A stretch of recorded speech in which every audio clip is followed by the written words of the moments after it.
ҳамасола дар кишвари мо санаи 10 ноябр ҳамчун рӯзи милитсияи тоҷик қайд карда мешавад. Дар кӯхи фарҳанги ба номи Абу Абдуллоҳи Рӯдакии маркази вилояти Суғд шаҳри Хуҷанд бахшида ба ин рӯз бо иштироки роҳбарияти вилоят ва кормандони мақомоти милитсияи вилоят ҷамъоварии тантанавӣ баргузор гардид. Чорабинӣ бо садо додани суруди миллӣ оғоз шуд.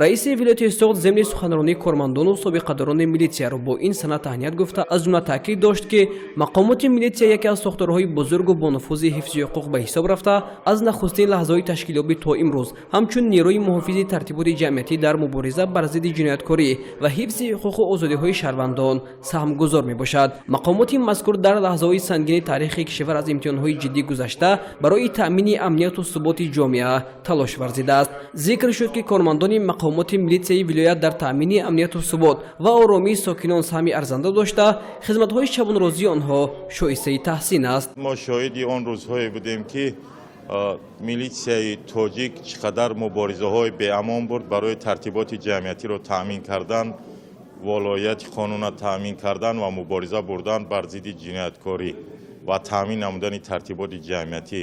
ва хушбахтона вақтҳои охир ва солҳои охир милитсияи тоҷик тавонист ки мавқеи худро пурра мустаҳкам намояд ва дар ҳар як давру замоне ки дар ҳозира ҳаст бар зидди ҷинояткорӣ, тартиботи ҷамъиятӣ дар як сатҳи зарурӣ фаъолияти худро ба роҳ монад.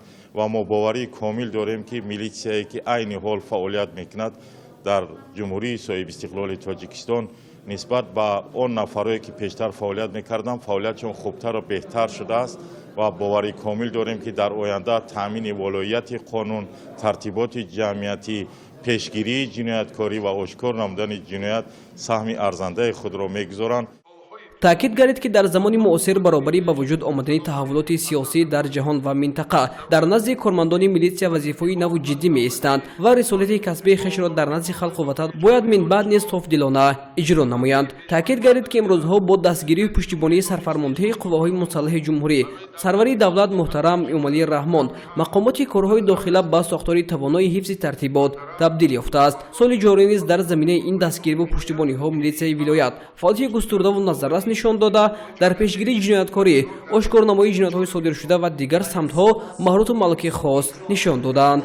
мо ҳам баробари мардон дар ватани худ кор ва фаъолият мебарем. ман аз фурсати муносиб истифода бурда ба рӯзи милитсияи тоҷик ҳамаи кормандони мақомоти корҳои дохилиро табрику муборакбод мегӯям. ба корҳои ҳозираву оянда шон муваффақиятҳои нав ба навро таманно дорам.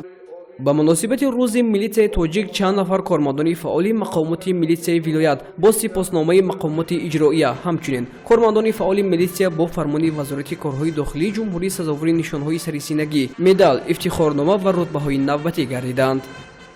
чӣ хеле ки мо медонем дар солҳои 90 2000 сол мақомоти корҳои дохилӣ худро ҳамчун ҳимоятгари ҳифзи тартиботи ҷамъиятӣ мубориза алайҳи ҷиноятҳои муташаккил худшон нишон доданд. албатта дар ин бора мардум халқо мо медонанд милитсияи тоҷик имрӯзҳо дар байни халқ обрӯи эътибори хоса пайдо кардааст. мо собиқадарони мақомоти корҳои дохилӣ ҳама вақт дар паҳлӯи кормандони мақомоти корҳои дохилӣ буда валаки таҷрибаи дар вақти корро мо гирифтем ва онҳо насиҳату ваҳол метиҳем. дар идомаи чорабинӣ аз ҷониби аҳли фарҳанги вилоят дастагули суруду таронаҳо тақдим гардид ки он саршори мавзӯъҳои ватандӯстиву худшиносӣ ва ғайра буд.